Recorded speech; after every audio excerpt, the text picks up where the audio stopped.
Uma boa noite a todos. Boa noite à direção, também aos trabalhadores do Centro Espírita Irmandade.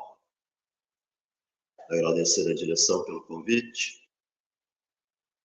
De agradecer também, através do convite, a oportunidade de retornar a esta casa, trazendo a mensagem à luz da doutrina espírita. Então, um pouquinho alto o som. Essa doutrina que nos esclarece e também nos consola. E convidar a todos, então, para aproveitarmos esta oportunidade que a espiritualidade nos reúne e traz para cada um de nós conhecimentos novos, por que não? Esclarecimentos, bênçãos e conforto aos nossos corações. E o convite, então, desta noite, para nós fazermos as reflexões, o tema foi dado o título Flagelos Destruidores. Então, que Jesus possa nos iluminar, possa nos abençoar. Nós tivemos, agora, durante o mês de maio, momentos difíceis provocados pelas chuvas. Naqueles dias chuvosos que ocorreram na região do Paraiana e também em todo o estado do Rio Grande do Sul. Pois dos 497 municípios do nosso estado, que compõem o nosso estado, 385 foram atingidos pelas chuvas que desabaram, vamos dizer assim, sobre o estado. Vivemos naqueles dias que nós podemos dizer que foram como se tivéssemos sido atingidos por um dilúvio, pois o que choveu durante o mês de maio de 2024 equivale à chuva que caiu semelhante a 5 meses no estado falado de normalidade e dias de chuva. 5 meses, equivalente a 5 meses, choveu durante o mês de maio. E como consequência, ocorreram destruições, né, de casas, estradas, pontes, hospitais, bancos, lojas, prédios públicos. Várias regiões ficaram sem luz, sem água potável. E que ironia, né? Tudo molhado, tudo alagado, e as pessoas sem água potável para beber. Apresentando um quadro de centenas de mortos, milhares de desabrigados, milhares de quilômetros de estradas levadas pelas águas, várias destruições, envolvendo e atingindo as chamadas, aquelas camadas sociais sem distinção entre bairros de nobres ou as chamadas comunidades, os bairros de periferia, como querendo nos mostrar, ou mesmo querendo dizer que a lágrima e a dor pode atingir a todos. Mas, entre as aflições, as dores e os sofrimentos, algo positivo sobressaiu-se. A solidariedade. A solidariedade do povo pelo povo. As pessoas se condoeram de tal forma com a situação de calamidade que se abateu sobre o estado do Rio Grande do Sul, que um jovem surfista da cidade de São Vicente de São Paulo, através do seu canal de YouTube, reuniu algumas pessoas do seu convívio e se deslocou juntamente com mais 11 amigos até a cidade de Canoas. Percorreram 1.120 quilômetros, parando apenas para abastecer os seus veículos e comer um lanche, porque estavam preocupados e ansiosos em chegar para iniciar os resgates de vidas, através dos seus esforços com jet skis e lanchas, que eles trouxeram como ferramentas desse trabalho, que podemos dizer de solidário e, por que não falar, de trabalho fraterno. Este é apenas um dos milhares de exemplos de pessoas que se mobilizaram, que se juntaram de lugares mais distantes, de lugares mais perto, para voluntariamente ajudar o próximo para fazer o bem. E creio que todos nós se perguntaram, ou ainda nos perguntamos, por que aconteceu tudo isso com o estado do Rio Grande do Sul? Não é uma resposta simples e não há apenas uma resposta. Mas, do ponto de vista da doutrina espírita, vamos refletir algumas perguntas com base no pensamento do codificador Allan Kardec, com os auxílios dos amigos espirituais, registrados nos livros O Livro dos Espíritos, lançado em 1857, fazendo propaganda aqui, e o livro Evangelho segundo o Espiritismo, lançado em 1864. Ambas obras que nós vamos transcorrer sobre algumas questões. Na introdução do Livro dos Espíritos, Kardec apresenta como base, como fundamento de sustentação da doutrina espírita, a existência de Deus. E nos itens que ele descreve sobre a existência de Deus, ele vai dizer que Deus é eterno, imutável, imaterial, único, onipotente, soberanamente justo e bom. Essa informação é importante. Soberanamente justo e bom. No Evangelho segundo o Espiritismo, no capítulo 3, o título é Há muitas moradas na casa do meu Pai. No item Diferentes categorias de mundos habitados, Kardec diz assim: do ensino dado pelos espíritos, resulta que muitos diferentes uma das outras são as condições dos mundos. Quanto ao grau de adiantamento e o grau de inferioridade dos seus habitantes. De acordo com a classificação dos mundos, continua Kardec, eles podem ser primitivos, numa primeira escala, destinado às primeiras encarnações do espírito. De provas e expiações, da segundo degrau, habitado por aqueles espíritos onde predomina o mal. Na terceira escala, no terceiro degrau, são os mundos de regeneração, nos quais os espíritos habitam aí, os espíritos que ainda têm que expiar alguma coisa. Mas eles estão num estágio onde eles podem absorver novas forças, repousando das fadigas e das suas lutas que tinham no mundo de provas e expiações. Um grau acima, os espíritos ditosos, onde aí já prevalece o bem sobre o mal. No degrau acima, os mundos celestes e divinos, habitação dos espíritos depurados, onde exclusivamente reina o bem. E a Terra, continua Kardec, pertence à categoria do mundo de expiações e provas. A razão porque aí vive o homem a braços com tantas misérias. No item seguinte desse capítulo, destinação da Terra e causa das misérias humanas. E Kardec vai dizer que a situação material e moral da humanidade terrena nada tem que espante, desde que se leve em conta a destinação da Terra, que é de expiações e provas, e a natureza dos que aí habitam.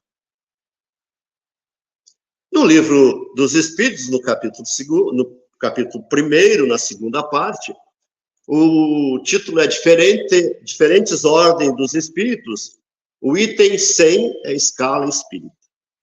E na escala espírita, Kardec vai dizer que a classificação dos espíritos, que se baseia no grau do adiantamento deles, nas qualidades que já adquiriram e nas imperfeições que ainda terão que despojar-se, ou seja, desfazer-se, desapropriar-se dessas imperfeições. E os espíritos, em geral, eles admitem, os espíritos superiores, eles realizam, vamos dizer assim, três categorias ou três grandes divisões desses espíritos. Na primeira categoria, ou na base mais inferior, na base de baixo dessa suposta escala, estão os espíritos imperfeitos, caracterizados pela predominância do mal, em busca ainda do mal, pela predominância em busca ainda da matéria, do apego à matéria, sobre o espírito, em detrimento do lado espiritual, e propensão, ou seja, inclinação para o mal. Os espíritos da segunda escala se caracterizam pela predominância sobre a matéria e também pelo desejo de fazer o bem. São os espíritos bons.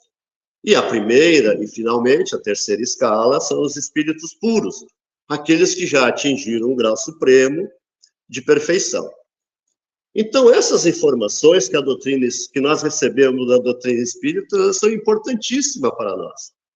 Que Deus é justo e bom, que a Terra, na classificação dos espíritos, é um planeta de expiações e provas, e os habitantes desse planeta, os moradores desse planeta de provas e expiações, são aqueles espíritos que estão habitando esse planeta de expiações e provas, são espíritos imperfeitos ainda, caracterizados pela preferência, pela predominância em busca da matéria, em detrimento da espiritualidade, e pela tendência a ainda fazer o mal no lugar do bem.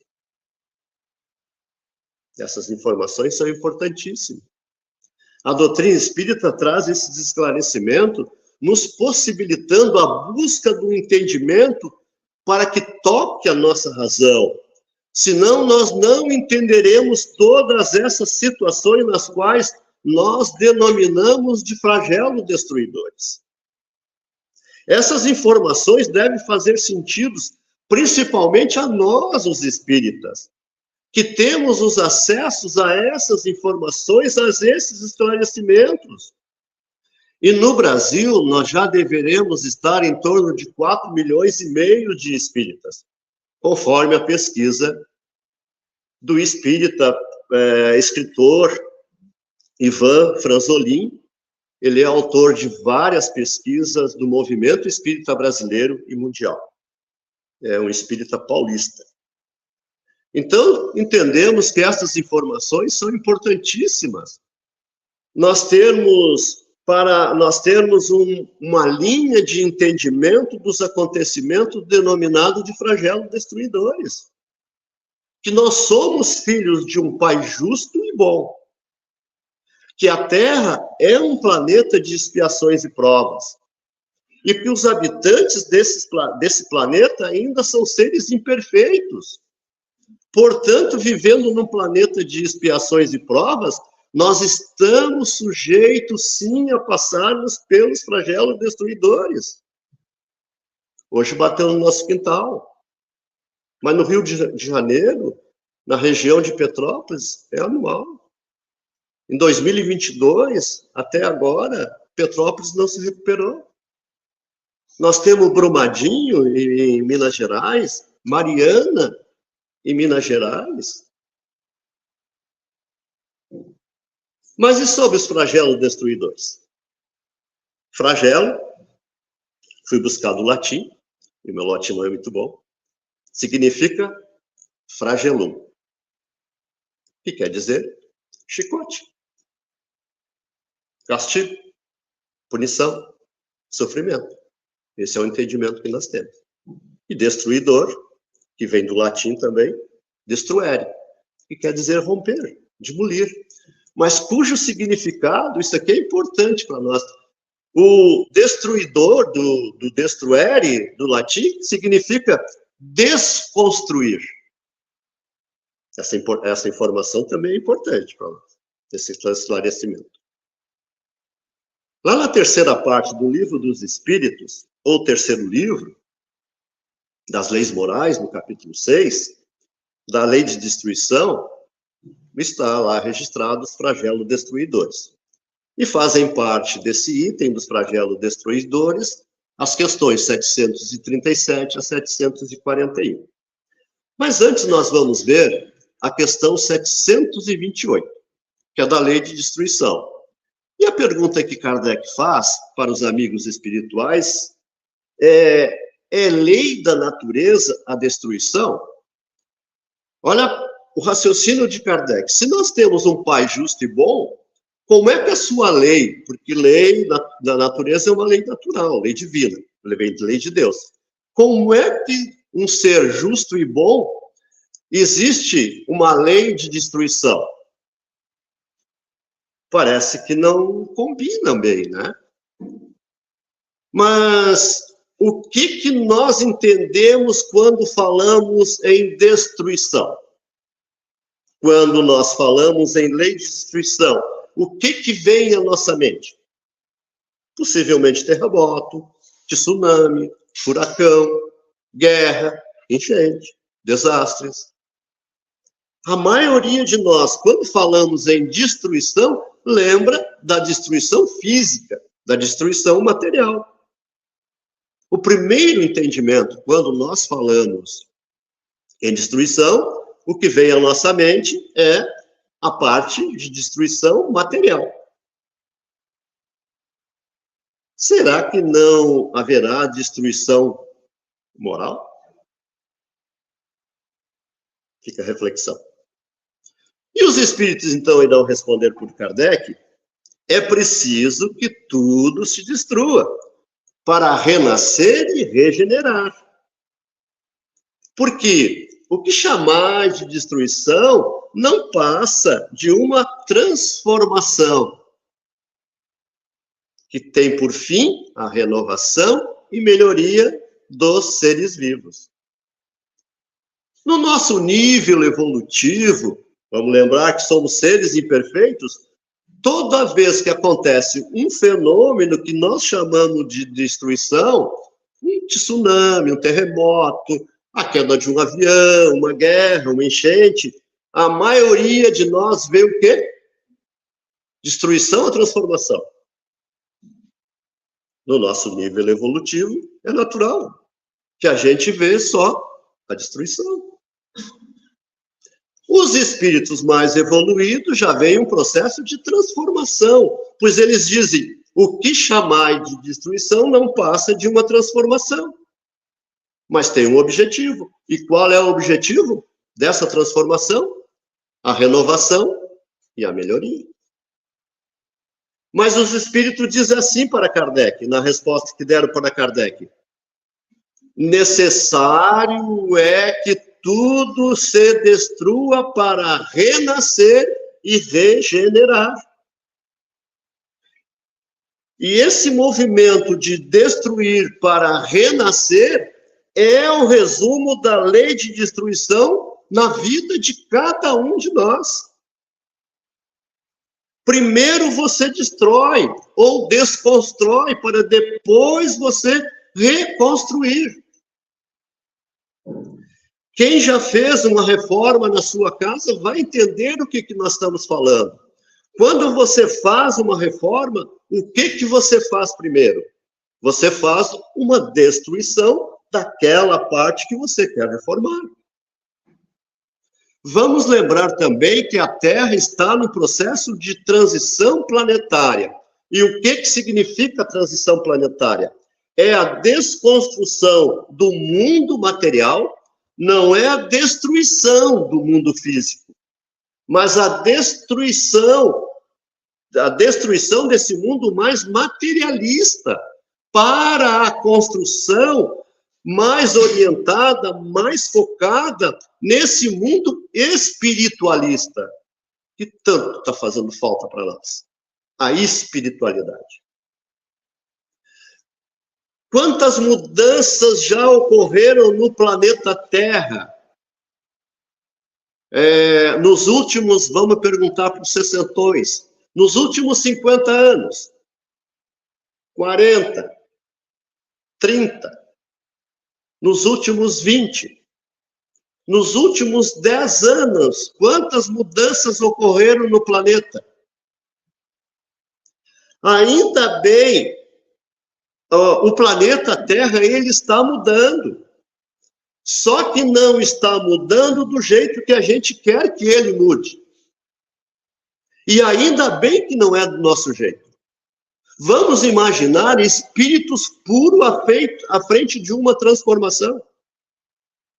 Ainda bem que nós temos um espírito puro no comando dessa mudança, que se chama Jesus de Nazaré, o governador espiritual do planeta Terra, o nosso modelo e o nosso guia.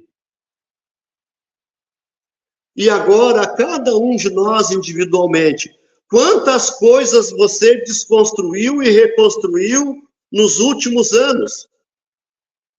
Quanta coisa moralmente você desconstruiu e reconstruiu na sua vida?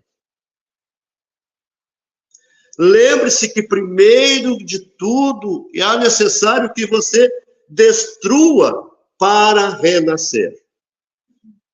Foi fácil o que você desconstruiu para depois você reconstruir novamente? Fica a reflexão para nós. Falando nos itens dos flagelos destruidores, na questão 737, Allan Kardec vai perguntar aos amigos espirituais o que todos, calculo eu, teríamos e ainda temos vontade de perguntar. Com que finalidade Deus fere a humanidade por meio dos flagelos destruidores? Eu creio que ferir não foi a palavra utilizada, mas na tradução veio para nós com que finalidade Deus fere. E também pode ter sido essa palavra, porque vivemos em 1857, o entendimento que Deus feria e Deus castigava, que infelizmente ainda muitos de nós têm esse entendimento. Aquilo que nos acontece é um castigo, Deus nos ferindo. Mas isso é apenas um pequeno comentário. Mas o que mais se ouviu nesse período de maio das chuvas, ou nesses períodos de desastre, nesses momentos de desastres, foi ou é: meu Deus, por que o Senhor permitiu que essa chuvarada toda se abatesse sobre o Rio Grande do Sul? Por que o Senhor permitiu causar tantos estragos, ceifando tantas vidas, com tanta destruição? Qual a finalidade, afinal, qual é o objetivo, se caso Deus fizesse tudo isso? E os espíritos irão responder para Kardec: para fazê-la quem? A humanidade progredir mais depressa.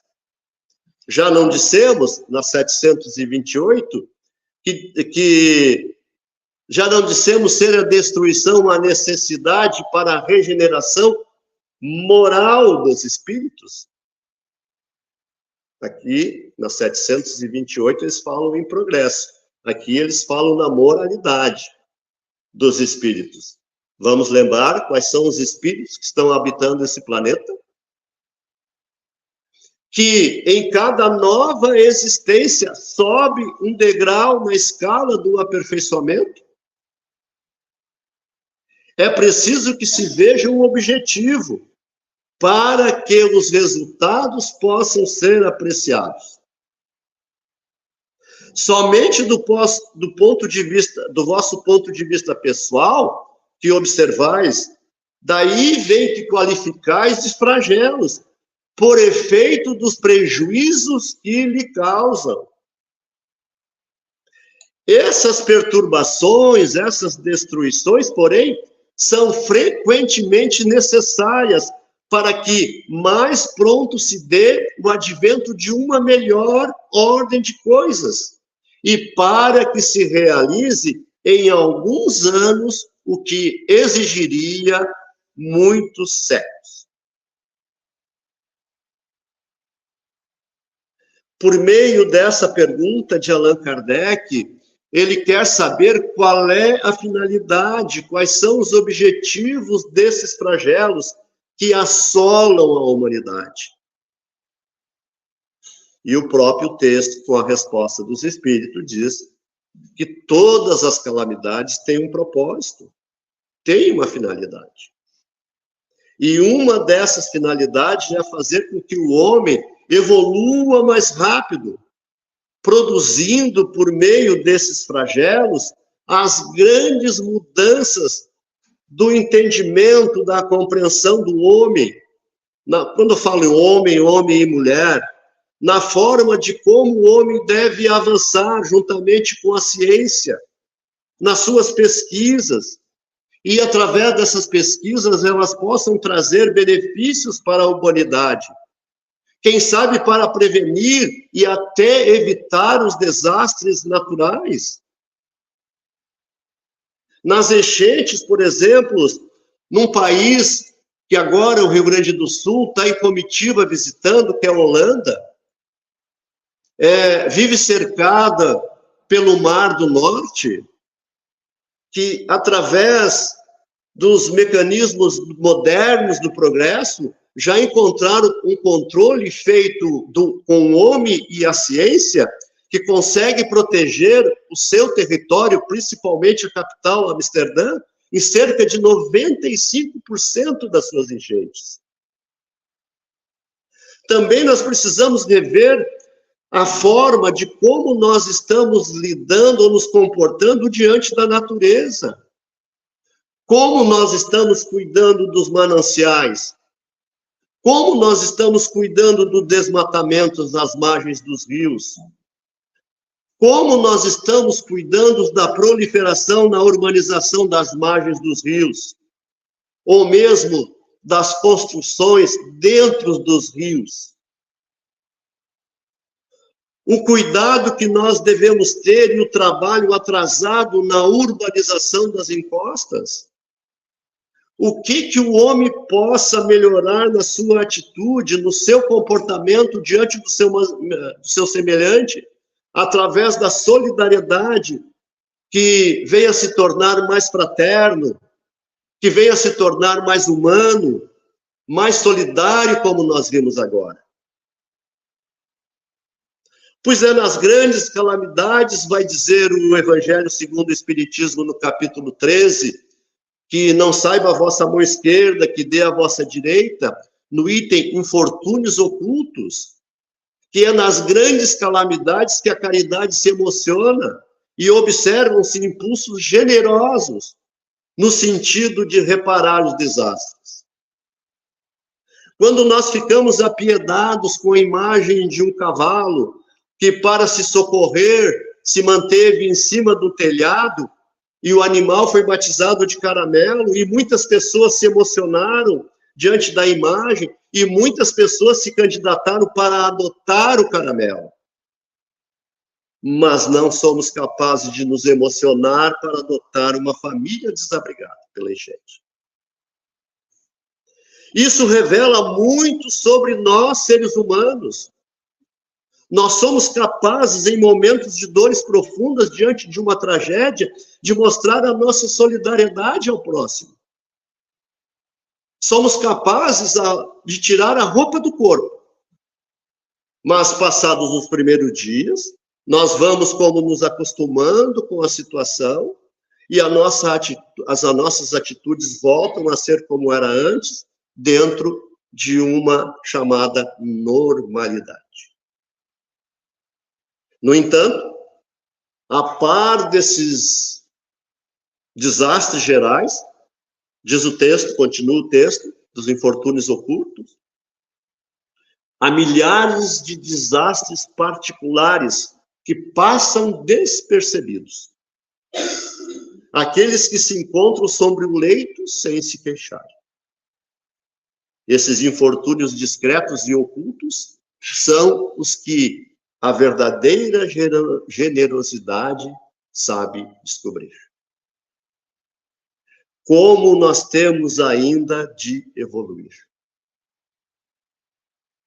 Um dos momentos mais difíceis de ser enfrentado nesses flagelos destruidores são aqueles momentos do desencarne, da chamada morte. Pois a morte ainda é vista como um mistério. nós sofremos muito com a situação da morte. Esse momento da separação é muito sofrido, mas todos iremos desencarnar. Seja do advento do desastre, ou de maneira natural.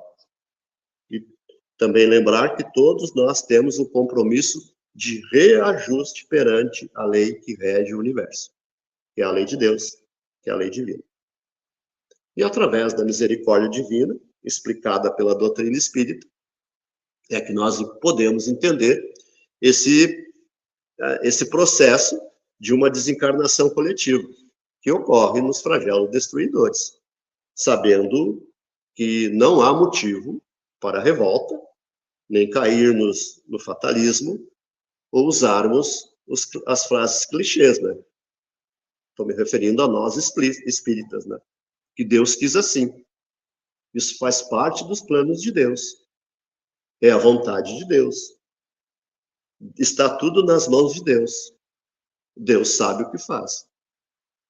Exatamente. Deus sabe o que faz. Como nós somos frágeis ainda na nossa condição espiritual. Todos nós temos o direito de ser felizes, de conquistar a alegria, de vivenciar essa alegria. E quando isso deixa de ocorrer, não é por culpa de ninguém, senão por responsabilidade nossa. Jesus nos ensinou, ele nos esclareceu, dizendo através da lei divina que a cada um será dada conforme as suas próprias obras. Jamais receberemos por aquilo que não realizamos. Emmanuel escreveu pelas mãos abençoadas de Chico que nós estamos na Terra no tempo de fazer para merecer. Enquanto muitos de nós estamos querendo receber primeiro, para depois fazer. Nós ainda nos encontramos na postura ou na condição de negociadores com Deus. Um grande número de nós ainda se encontra nessa condição. Se Deus me der isso, se os espíritos me ajudarem naquilo, não é assim que funciona. Nós temos na condição, como meu pai dizia, na hora da tormenta nós nos lembramos da Santa de Virgem. E passou, esquecemos dela. Essa condição não serve para a lei de Deus. Quem dita a ordem no universo não somos nós. É o Criador de todas as coisas. Mas a nossa condição espiritual que procura sustentar, que Deus tem que fazer conforme a gente quer que seja feito.